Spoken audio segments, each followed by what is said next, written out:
Okay. Day 2. Day number 2. Oh, day 2 for me. Day 2, you're here. Yeah. Day 202. Yeah, something like that for you. For me. So yeah, end of day 2. That's same sort of time, 9 o'clock. So it seems to be our natural.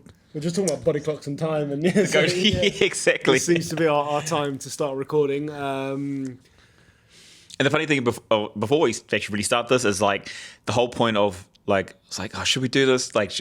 And I'm sure a lot of people go through that. So that's kind of the very first thing that people go like, they have the idea, and it's literally, it comes down to, and I believe this full-heartedly, the execution. Like you either do or you don't. And the ones that do it, they get there. The ones that think about it and don't do it, obviously they don't get there, or they struggle to get there. So yeah, I think that's probably the number one learning for today is like, even when like feeling tired, straight off the bat, I was like, oof. But you're absolutely right. But the other reason the other factor in it is the resistance to doing it, right? Like, what's the obstacles? This was easy. You just camera's already. It's a Pocket 3 we're using, a couple of DJI mics. I've seen you 2 days. It just seems to live. It lives on the stick. It lives on this tripod. It lives on this for this tripod. reason exactly. Right, and pull the mics out, makeshift knife and fork, makeshift handles, and it press the button and go. Yeah. But if we had to set it up, get the camera out. Like for some people, this is it's a real thing. Even if it's their phone, they've got to get the angle. Is the angle right? They're not sure. They overcomplicate these things. So I think, go on. That's funny you say that, because the angle yesterday, I was like, we're not really centered in that video. I'm looking at the same thing now. I'm like, it's more. Grant's in. Hold on. Yeah, let's fix that. Rink. Is that the right way? No, hold on. I should do it like this. It's got to. It's not really working. You can see my big face in the lens. Anyway, raw. That's why we do raw updates. 8 minutes most, by the way. So I think you're right. I think it's just doing it, but not having too much resistance to getting you to where you need to go to. And I think this is where tech like this is super handy. 100%. Literally, there's something we talked about yesterday too about these videos, because we have talked with like, we should just do it. Like that's what we did yesterday, and then I was talking because I talked to Patrick and a couple other people, and sometimes you got to consider it's just your job. Like if you're looking to do something like what we're doing right now, like somebody helping out with FFP and stuff like that, well, that's part of it. Doing a video behind the scenes, because we know there's people out there like yourselves potentially doing, like if you're watching this, it's probably because you're wondering what's FFP or what are these guys doing behind the scenes. I know they're building a platform, and so it's more about understanding the real work. And on that note, so that's a little segue. You probably saw a couple of posts on Instagram. Maybe you did, maybe you didn't. And it's not the flashy, I was at every gym, I did every workout, my life's so amazing. It was a computer and tapping away at a screen. It's the reality, right? I think that's why I put that post up as a bit of a meme. I was telling people, I'm going to Dubai, I'm helping a mate, we're building something. They're like, that sounds so cool. And it is cool, don't get me wrong, it's amazing. I'm very grateful. I'm blessed to have this life. It's fucking awesome to have the guy here. But what people think you're doing and what the actual reality is very, very different. Yeah, totally. You think Dubai, people think you're sitting on a yacht and like you're at the beach, and we did go to the beach today, which was amazing. Yeah. But yeah, the reality is we've just been spending the days together.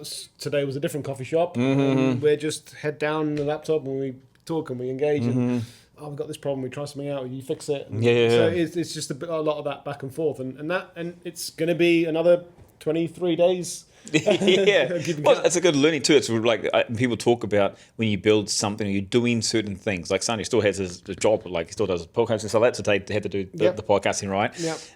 We didn't actually wake up, to be fair, till probably 9 o'clock. Like I've been having lack of sleep. I posted it up as well today. Obviously flying over, jet lag, needed the rest obviously, and so it's not like woke up at 5 a.m. Now don't get me wrong, I'd love to. Today happened to be a day that just 9 a.m. Fine. Then when I did the workout, and it didn't actually start anything till 1 p.m. really. This would have been after midday. And this is after yesterday talking about we're gonna do from 10 till 4 type of thing. So the reality and thing was very, very different. It was very different, but having said that, it was still an extremely productive day, right? We still so. I think so. Now we're doing this review. I'm like going, okay, well, what did we do? Okay, so what's the standout thing for you that you've achieved today then? Well, when I was going through it, and this is probably something everyone goes through, I thought, oh man, I haven't really done anything. But what's really important part of a platform is that it's the user experience, and I'm very much about the very little detail. If it's not fast, if it's not clean and clear, if it's not intuitive, so today for me it was like looking at the login. How quick and easy is it for someone to log in? You have to put in a URL. You had to put in the URL, but now actually there's a bookmark that looks like an app icon, which is an app icon. It's on the front and it gives you direct takes you directly to the actual platform itself, so you can quickly log activities, quickly search, or quickly connect. And as long as as it took 5-6 hours to do, as much as it didn't feel like anything, I think as a user experience, it's a massively needed. It's huge. Notifications is another thing to show up on your phone, and so I think that having the app icon on your home screen of your phone is bigger than what you maybe. I think it's a huge thing, because even when you've asked me, can you just check this? I've opened up Safari, then I'm not on that tab, and then I'm like, oh shit, did I close the tab? So it was the resistance, right, to opening the app. Was already there. So now it's there. I swipe across, boom, hit it, and I'm in. Opens, yeah. So I think that's a huge thing, even though it may seem like a small thing in the grand scheme of things, right? But where we are in the journey right now, and I think this is it. You got to look at. We talked about this as well. Where are you right now? Like what's making the difference right now? Not like after it's launched or after you've got X amount of people using the app. Where's the block right now? And that was a block. And you solved it. So massively. Yeah. It's funny because you talked about that. I think it was even yesterday. Just kind of talked about it was Sanjay going through those little how someone input, how someone uses, how someone clicks. Like we discovered today, using the fitness stats space, like I'm saying, take it out of the top menu and put it on the nav bar, because it's something that people would use often, and make it faster to find and easier. Little things like this. Yeah, so just to explain what that was, we went for a workout today. I was like, I can log my workout. I went into the app, I logged my workout, great, that will work fine. But then when I wanted to see that later on, I didn't, obviously, you knew where to find it, but I, as a new user, couldn't. It wasn't intuitive. That's the thing, right? Yeah. So then you fixed it again. And when I changed it, by the way, he couldn't find it because I forgot that you changed it. So I'm going the old school way, and then you're like, "No, we moved it." And I'm like, "Oh yeah, we moved it." So but that again is a user experience, right? Yeah, it's making it. Oh right, cool. I want to see my stats there, right there on the home screen, easy access, no resistance. So I think those two things. Huge. Massive. Yeah, massively. I mean, that's what the testing comes down to as well, right? So actually, and that's Sanjay talked about this as well. A lot of people put a product together and just try and throw it out there for people and stuff. But the reality is, with this platform, it's better to just give it to 1, 2, 3, 4, and just let it organically grow. Yeah. Or from the learnings, because it's going to come. There's a lot of learnings. You can have all the thoughts and ideas, and this would be wonderful, but really until you have it in your hands and start using it, that you're actually it's smoother or easier, or I didn't think of this at the time. Yeah, and I think that's the importance of giving out to different people. I know you've given out to different people in different demographics, people that are doing different activities, different types of active people. Yeah, exactly. There's so many different types of activities you can do, because they're all going to have different nuances in the way that they want to see things and the way they want to do things. And I think it's really important to get those things straight. And there is a bit of a culture right now that I've experienced in the kind of the tech product space, not necessarily software, but I'm sure this applies in software as well, where companies are releasing products, actual physical products, that have not been fully tested yet. And they're using the actual user experience for the first time as the testing ground. Then they're trying to update with firmware, right? So now we've got to a point where you can release, say, for example, a camera. This happened actually with a recent camera release. I can't remember who it was, whether it's Sony or Lumix or someone. They released this product and it got absolutely blasted because there were so many bugs and things that weren't working. But then they fixed it with firmware. So their solution, and then, these are big corporations that have got massive budgets. But to me, that feels a bit lazy. It feels like you haven't really thought this through, and you've just gone, you know what? Let's just put it out there. We can patch it up later. And I don't know, that just doesn't sit well with me. And especially when you're a smaller.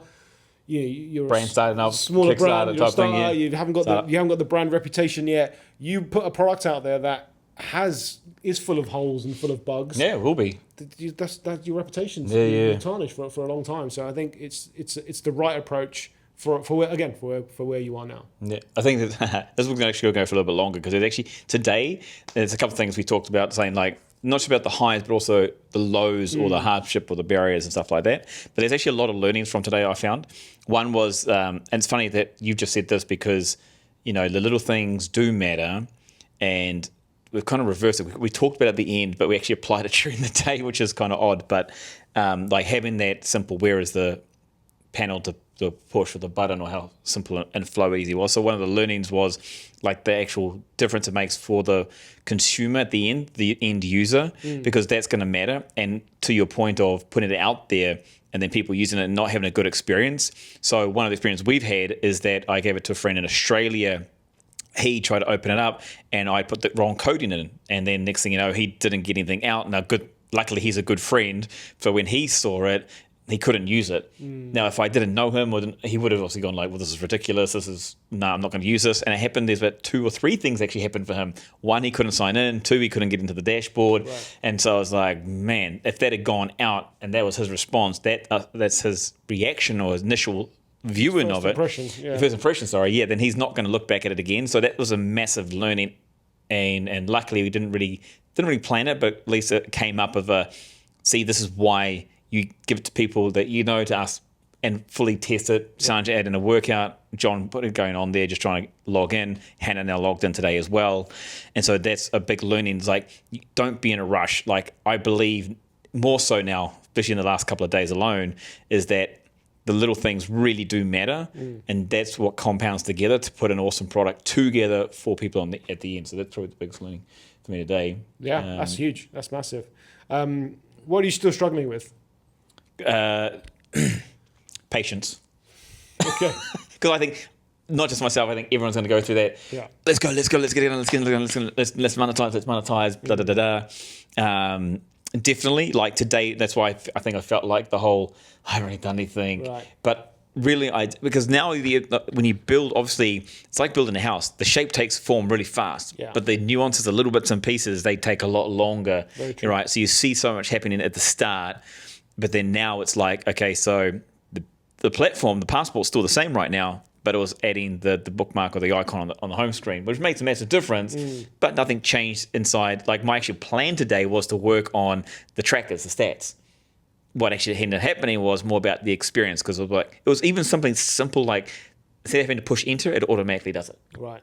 You know, and there's a lot of coding that goes behind that, and so it's one of the barriers, I suppose. One of the things was like, I definitely went through moments like, got to do this. This is like, it's not the fun highlighted stuff. You know, it is that sit at the table and just sit there and code for 6-7 hours. You know, literally, it's just like, oh my goodness, someone hang me. And I was like trying to talk to Sanjay the whole day about creative ways to, introduce to the market and get people involved where that's got to wait.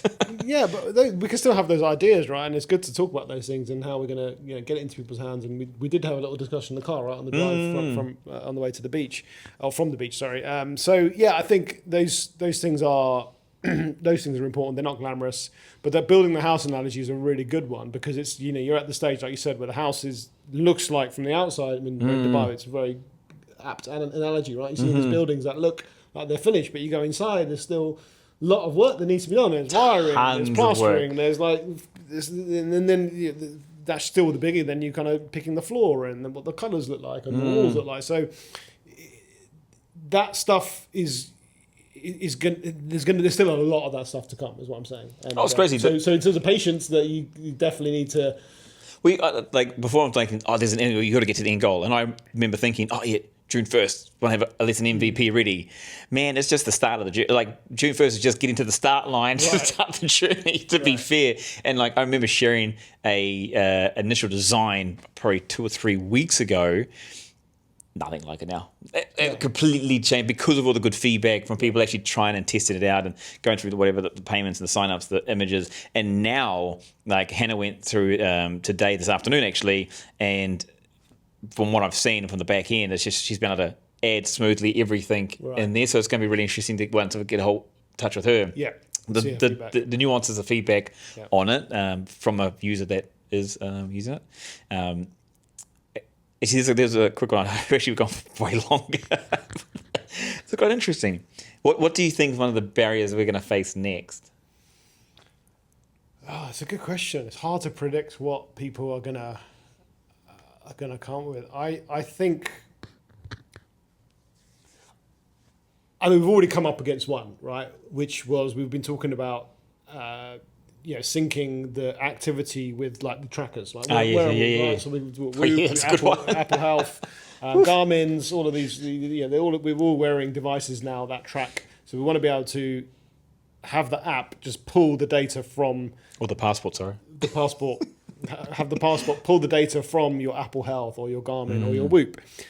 And the cost right now, as we've discovered, as you discovered, is too prohibitive for where we are right now. So that's going to have to be something that's going to have to wait. So that is something that, okay, so we can't do that right now. Yeah. That's going to have to wait. So that's I think that from my perspective, that, and if I was a user, that's a big barrier, right? If I have to be double entry, or just not even double it, it's picking up my activity automatically, but then I have to manually enter it somewhere.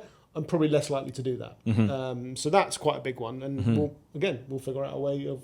Actually, it's quite interesting you say that right now, because like now that I've thought about that, it's like the passport itself has this thing around the tracking, like so your cardio, your time of activities, and things like that, which is now more prominent on garments and stuff like that.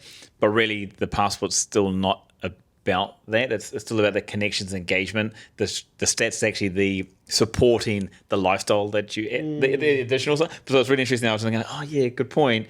Which, and it's something that's going to be added. Don't get us wrong, but like the whole thing is now is like attitude just talking about when Sanjay said app, and I said actually passport, because it's actually the whole community or the brand is around identity of this is an active lifestyle community. And by having your passport, that's your identity to being an active, like you're serious about your active lifestyle. And so that's another thing I suppose we talked about, and I suppose when it comes to barriers or messaging is really important when it comes to a product and what you're doing with it. Not saying we're wrong right now, but I mean, like, it's just like, these little things keep popping up, these little learnings and understandings. And Sandra's talking about, like, you got to know your audience. Yeah. And making sure you're providing for that. And that's something we talked about earlier, right? So what were your thoughts on that one? Like, so just knowing before you start anything, right? Who is this for, right? Who is the intended user, and very specifically knowing that person, right? What do they like to do? What do they like to eat? What do they like to, what sort of things are they into? What sort of income levels have they got? Right? All of these things are important when you're talking about that. And we met someone else who's doing another app, but their demographic is the complete opposite of they're still in the fitness world, but it's literally the complete opposite end of the spectrum of who the passport is targeted at. So, and I think, and you said to me today after we had that meeting or impromptu meeting with that person, you were like, actually, that's now made it really clear in my head. Like that. Actually, now I really know that who I'm. My intended ideal client is. It's funny because you see a lot of, I suppose, entrepreneurs or people who start their business, they go like, oh, so I serve everybody. Right. All levels, all ages, all genders, everyone wants this. It's like, well, yeah, maybe everyone can use it. And I was actually had one of those people as well, right? But I was like, you know what? It's not, because people are different, characteristics are different, and you have a particular more, you have a priority, like those people. And I think that's where people, actually, I've made mistakes in the past as well, like trying to serve everybody where you shouldn't serve everybody. I think like you take the phone, right? There's the mobile phone. I'm just looking here because we've got devices and so you got the mobile. You think, okay, well, the mobile, everyone needs a phone. But even Apple are not saying that the iPhone 17 Pro is for everybody. Yeah, exactly. Right? They will have a written demographic of, okay, this is a person, they earn this much money, they care about this, they want better cameras, for example. The Max is for this person, the Pro is for this person, so the other ones. They have their demographics for every single Pro in their lineup, including their laptop. So I think you're right. I think there is some people maybe do go on that, but I think if you can spend a bit of time really honing in, and I've gone through this recently with Anisha, with the podcast department, of really trying to target, okay, well, it's not just anybody who wants to start a podcast. It's like who is that person? Like, where are they in their journey? So I think that's again, if you got that you got that clarity from today, that's another win. That's a good learning. I think it was mostly about learnings, but we do want to share the hardships, like oh man. In fact, the hardship of just simply sitting there for 6 hours in front and doing the stuff that you don't want to is like the boring stuff. But that's what builds success, I suppose, without trying to be cheesy or cliche-ish type of thing. But the growth comes in the in the uncomfortable stuff, right?